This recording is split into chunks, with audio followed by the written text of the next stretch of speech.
I talk about it quite enthusiastically in my classes, and people look at me like, what do you mean we forget to eat? Or what do you mean we'll be hungry at night time? And I'm like, believe me. Hello and welcome to Demystifying Child's Play. I'm Ruth Furco and I'm really excited because today I'm chatting with Ali for Entwined Parenting.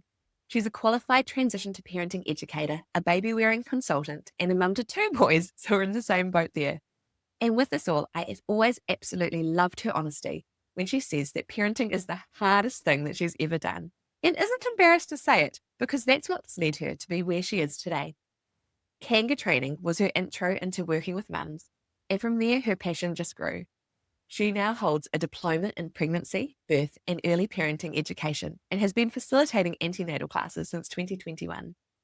For Ali, whether it's an antenatal course, baby wearing consultation, or a parent support group, her aim is to inspire and empower parents to make informed decisions that suit their unique journey. Her business philosophy entwines the necessity of self-care and emotional well-being with the importance of having a village to support around us. And as mums with any amount of children under 5, or children full stop, I do believe the necessity of self-care and emotional well-being with the importance of having a village is really something that never ceases. So welcome, Ellie. Kia ora, thank you for having me. It's great having you here. Now, I have loved following you over on Instagram, and your Instagram is at entwined.parenting, if anyone wants to check it out now, for your real posts about kids, from being actually in the season with young children and helping parents feel more at ease and less guilt about what being a good parent kind of could or should look like, but also that what you do is evidence-based and absolutely practical. So before we get into your top 5, I'd really like to know, what is the passion behind all you share when you do share online? It's really just what is actually happening in my life, really. So I don't know, I guess when I first had a kid, that Instagram was full of all these picture perfect sort of mums living really happy lives with tidy households. And I was like, I'm not that. That's not true. So my biggest thing is just being out there kind of sharing how it really is, which is, whether it's me suffering with something, struggling with something, or my children just being complete little demons. I don't know. Like, it's just about sharing honestly with people. Yeah. And it's so good and so refreshing. As I said, what I've loved is your honesty through it all. And you're coming with it from a lens of knowledge, a lens of evidence-based, but a lens of a mum who's in it with us. You're not just someone saying, hey, you should do this and should do that, which is really lovely. So your expertise is around young babies, around parent education, around baby wearing. So with all of that, what would be your top 5 tips you would love all families to know when they're in the midst of those early days with a new baby? Yeah, so I've broken mine down based on things that we can do for ourselves. Because personally, my own experience is that you get trapped in this idea that like there must be something wrong with our baby in it. Like we like to place blame on something, and it's so easy to place it on, or the baby's not doing this or this or this. So that's where my top 5s come from. So number 1 is sleep, because it's the biggest thing. We walk into being a new parent or adding one in, and it's just like you expect to get no sleep, but then a lot of us don't start with very accurate knowledge on what it is. So sleep is my number 1. Gaining information that's backed by evidence, because so much of it isn't, and what the real expectations are, what normal infant sleep behavior actually looks like, so that you can then work out, okay, what can I do to make it more manageable to do that? Whether that is having like reverse sleep-ins. So you go to bed earlier so that you can get a little bit of chunk of sleep at night to then wake up to them really early in the morning. Or, you have, if you've got a partner in the house, that you do the early morning feed, and then you're like, here's the baby, and you go back to sleep. They can tend to the baby and do something else, so it's like kind of just shuffling around your life a little bit so that you can manage that season. I think that is so valuable, is knowing just the realness of it. I think you come into it and suddenly people are like, oh, my baby's sleeping through. And you're like, why is my baby broken? Why is my baby not sleeping through? And actually knowing in reality, babies aren't designed to sleep through from the day they're born. Currently being pregnant myself, I'm very aware of all the times in the night when my baby's moving around and jumping in my tummy. And I'm like, it's awake right now. Like even while it's in utero, it's awake. And so knowing all those different ones, for me, one of the biggest tips I got from my cousin is, I was in my feeding journey, I was able to breastfeed. And then at 6 weeks, we're able to introduce a bottle. And so I fed every feed of the day apart from the last one, which I would express, give the bottle to my husband, and he would do the last feed of the evening. So I'd get that reverse sleep in. which I'm a night person. So it's really hard to go to bed early. I'd much rather go late, but then that doesn't work with my husband going to work. That was something that worked for me. But I think the reverse sleep in is such a good idea and such a hard, I think, concept to grasp when you're like, but I just want to have that sleep in the morning. Sleep is sleep. Yeah. I think that's quite a common one. Like, I think a lot of people try to do that one as well. But it doesn't have to be with a bottle. Like, if you do a bottle, that's great as well. But I often hear the breastfeeders being like, but I can't. Like, I'm breastfeeding. It's like, no. Feed the baby, get their tummy all nice and full. And then you can still do the same thing. Like, bring in baby carriers, because then you can kind of force sleep on the baby while you can sleep. There are so many ways around it. And what I really love about this day and age is that the husbands, the partners are more involved. There is the expectation, and dads are actually talking to each other about being involved. And so actually giving really practical ways of them being involved and bonding with baby is really amazing, because they can be exactly the parent you can, even if they can't do the same feeding that you can. Yeah, 100%. We've got very active partners these days, which is amazing. Yeah, that is so good. So what would be your second tip?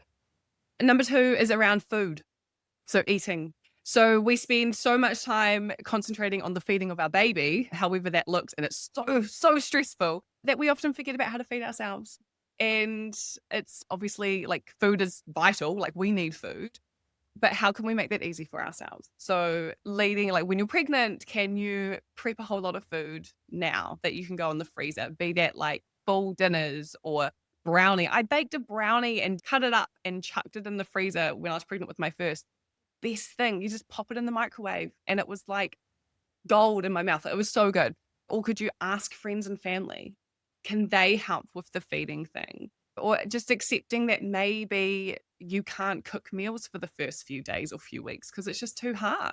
And that's okay. Like, if you have the finances to, like, can you just get Uber Eats or live off takeaways? Because as much as we want to eat a well-balanced diet, but I'm like, it's not the time. Like, don't even, like, getting those calories in is far more important than what the calories are actually made up of. So, like, eating the food that's going to make you physically feel good and help you recover, while also just emotionally making you feel good as well. Yes, that is so true. And I feel like the key word from there is accepting. It can be so hard, especially for us as mums, especially if we've had careers for a couple of years, to just accept that help and accept that we're in this season that we can't do everything. And especially I found for my first, that brain shift from being a job where you're doing lots of things and you're in control and you know what's happening, to suddenly this whole new world, letting go and letting people help you. It can be really hard. So accepting this is a new year, it's a new season, and just leaning into it. One thing I did that was really handy is I used to get so hungry at nighttime when I was feeding, because especially with my first, just seemed to be feeding a lot at night. And so I used to pack myself a lunchbox before bed so that it would be next to where I'd feed my child. And so I'd have easy snacks to grab, because otherwise I'd just be sitting there thinking about how hungry I was, or try and walk around while half feeding and grab stuff from the cupboard. And that just never really worked. Like, feeding us is so key, because as you said, there's so much put on how we feed the baby and is breastfeeding going well, but it's definitely about how the mum's being fed as well. Yeah, I talk about it quite enthusiastically in my classes, and people look at me like, what do you mean we forget to eat? Or what do you mean we'll be hungry at nighttime? And I'm like, believe me, just anything, like, make sure it's food that's easily accessible as well. Like, you need to be able to eat it with one hand. So I always talk about, like, meals that you can have in a big bowl with a spoon, not soup that will slosh everywhere, but, anything with a spoon, little snacks on the go. I tried to be healthy with my first and take, like, nuts and stuff to bed at nighttime. And that was really sad. And all I wanted was a biscuit. So second time round, I just had, like, Tim Tams and toffee pops, because that's what made me feel good at 2 a.m. I am so with you there. I had such a more healthy lifestyle with my first one, because I was so sure I was going to be this type of mum that did everything well. And I still tried, keeping all those good bits, but also you just need treats to get you through, because it is hard and it is long, but it's a season and you come out of it, and those chocolate biscuits are okay. Absolutely. Okay. So what would your third one be? It's around relationships, and, like, any relationships really. So there's the relationship. You could start off by looking at the relationship between you and your partner, because whether it's your first baby or you're, like, adding more in, it's massive shifts. And you kind of become like boats in the night, like, you pass each other around, you kind of lose, a lot of people, not everyone, but a lot of people, like, lose that sort of, like, intimacy. And if you're not aware of that, it can be really concerning, and it can put a lot of added stress onto your life. There's also, like, the relationship if you've already got children and you bring another baby on board, like, your relationship with them, because there's only so much that you can give.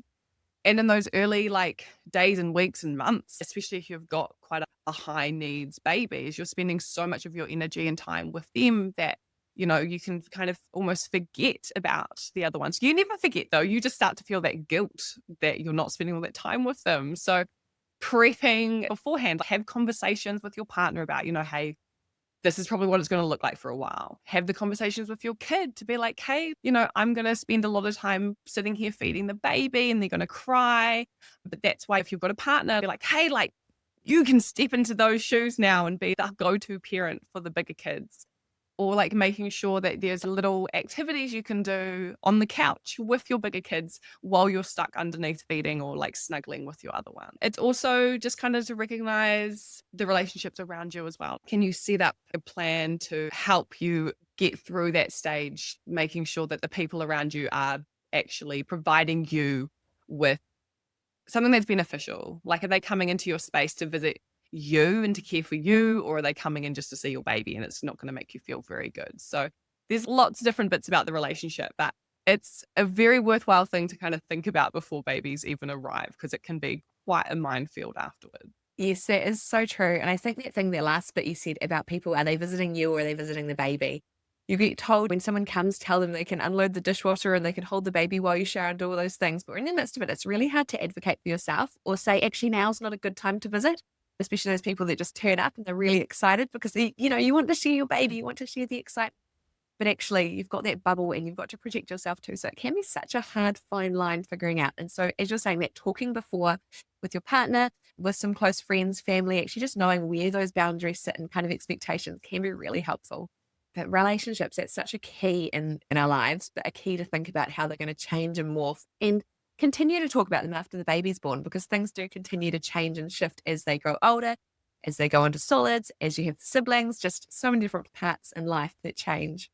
Yeah, no, absolutely. Always changing. Okay, so those have been amazing top 3 points. So what would your number 4 be? So I've got support, because we can't actually, I mean, we can do it alone. Like, we are powerful beings and we can do it alone. But man, we are not designed to do parenting by ourselves.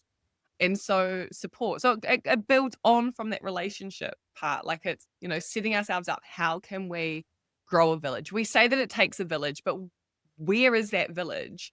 And sometimes our village can be really, really little, but it's working with that. And it's, finding what works best for us. So learning to ask for help. It's that surrendering to that I can't do it all. So I'm going to learn to say yes to things, or asking for help. I think going into my second baby, I was far more confident of being like, hey, I need someone to bring me some food. Or being like, yes, drop some food off. And I had people who, like, someone would go, can I bring you a meal? And first time I would have been like, no, I'm okay. And then second time it was like, absolutely, just drop it on the doorstep and send me a text. Like, I don't want to see you, but I want that love and support. And so that's the beginning stages of it. And then kind of like surrounding yourself with people who are going to support you in an honest way as well. So being able to talk openly about everything. So one of my jobs is running the parent support groups. And that stemmed from the fact that with my first baby, everything that was available for me was about like baby activities that were about the baby.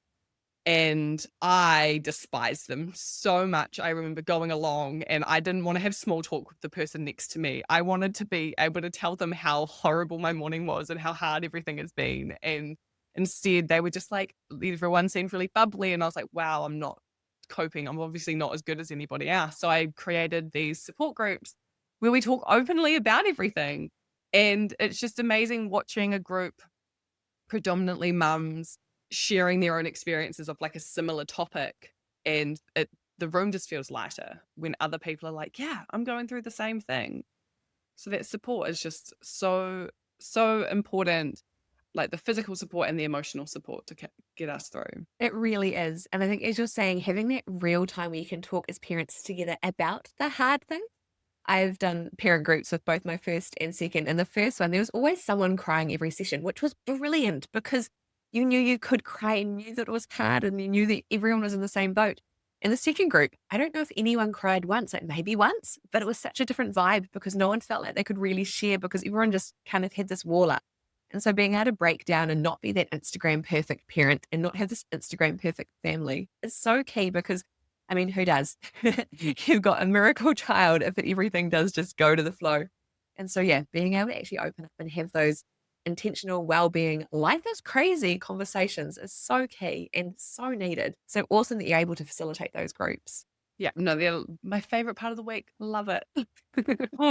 And probably one thing with that support as well is one thing I was able to lean into is that my village is really small of family that's actually near me.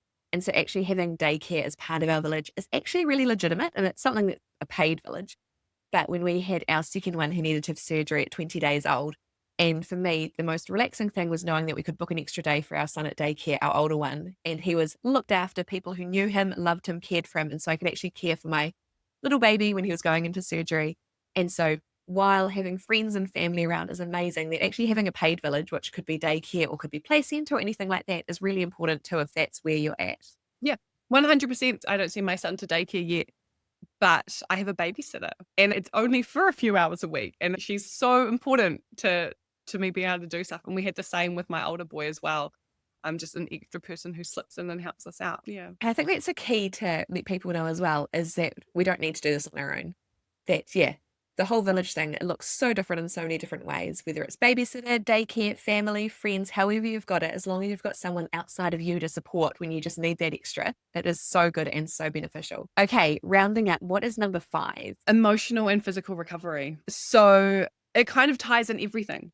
All the aspects, like my 1 to 4, it all kind of ties in with the emotional and physical recovery. So we need sleep and food to be able to allow our bodies to recover from pregnancy and birth. Those things, along with exercise, are also going to help us to recover physically and emotionally. Like exercise, getting outside and getting fresh air is so important for our mental health.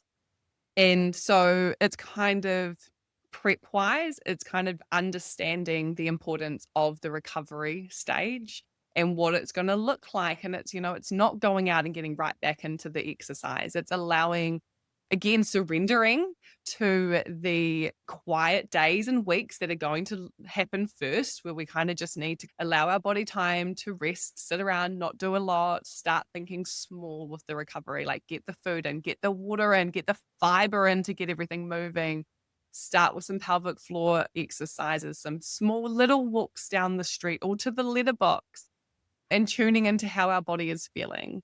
They tie in like the emotional and the physical. It's a really hard thing, like postpartum. If you're the birther as well, you've gone through such a minefield of changes. Like it's really, really challenging for some people. And we walk out the other end looking and feeling completely different. Our bodies might not be functioning as well as we would hope or that they once were. And that can be really emotionally challenging for a lot of people to go through.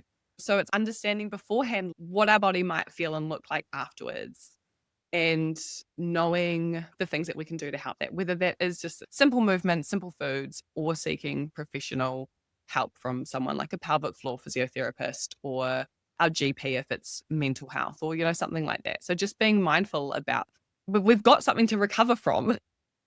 We weren't sick. It's not that we had an illness, but there's so much. It took us 9-10 months to grow these babies, and then we're tired and we're not feeding ourselves. No wonder we're not feeling good, right? So that recovery is really important. Yes, it so is. And I think the word that kind of goes across all of this is the acceptance. Acceptance in all these different stages, that things are just different and they may go back to what they were like before, they may not, but acceptance that this is the season we're in now. I found, especially with that movement exercise, with my first, I tried to get back into it. I remember just walking down the road to the park with my husband in the pram. He was pushing the pram, and suddenly I realized he was like 5 power poles in front of me, and I just couldn't keep up. And I was like, I've had this baby. Why am I so slow? And then with my second one, I was talking to a pelvic floor physio, and she was telling me about the rule of 5. And I was like, what is that? She's like, first week, no more than 5 minutes. Then add 5 minutes. So the next week's 10 minutes of like active movement. Then it's 15. In the third week. So you're slowly building up 5 minutes at a time. And so when I relaxed into that a bit more, I was like, oh, literally walking to the letterbox and back is fine for the first week. I don't need to try and walk to the park and go for a walk around the block. Yeah. So being able to accept this new state, whether it's a long time, whether it's a short season, just being able to get into it. But yes, being able to move, having that emotional time as well to actually lean into that recovery and accepting that you've got all these hormones going on in your body and floating around, that things will be different and things will be hard, but we will get through. and then getting that support if you do need that extra support with your body or emotions or anything. Yeah, no, 100%. Yeah. And I was very similar with my first. I think I was 2 days postpartum and we went for a big walk around the block.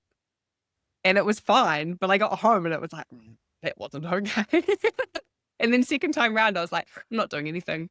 I just hung out at home and it was so good. You do so much learning between your first and your second one, and that's what it is. So those were some amazing top fives. So much for us to take home and think about, and especially as I'm about to welcome our baby number 3 for me to remember. Is there any kind of closing things that you really want to share to finish it all off? My favorite saying, and like everyone says it, but it's just like reiterating the fact that if you are finding it hard, it's not because you're doing anything wrong. It's not because your baby is broken and needs fixing. You're finding it hard because parenting is just a hard thing. Okay. And there's so much support out there. The hardest part about that is finding the support that fits right for you. So if it doesn't feel good, throw it in the bin, block that account, don't reply to that email, but do ask for help because people do want to help you. We do want to help you. Yeah, and you're doing an amazing job. Yes, I agree with all of that wholeheartedly. So if you're listening and you want to connect with Ali more, where are we going to find you? So in person, I am in Palmerston North and I run antenatal classes, the parent support groups, and I also run Baby Wearers Manawa too. So we do a sling library. And then online, I am under entwine.parenting on Instagram, TikTok, and Facebook. Most active over on the gram. So you can find me on there all the time. Far too much, but that's where I am. Fantastic. Thank you so much for coming along today. I've really enjoyed chatting, and I know everyone will have really enjoyed listening too. So make sure you go and check her out on Instagram for all this real talk, real aha moments, and when you can go, oh, yeah, it's not just me. We're all in this together. So thank you everyone so much for listening. Remember, today is a great day to play and to look after yourself as you're looking after your little ones.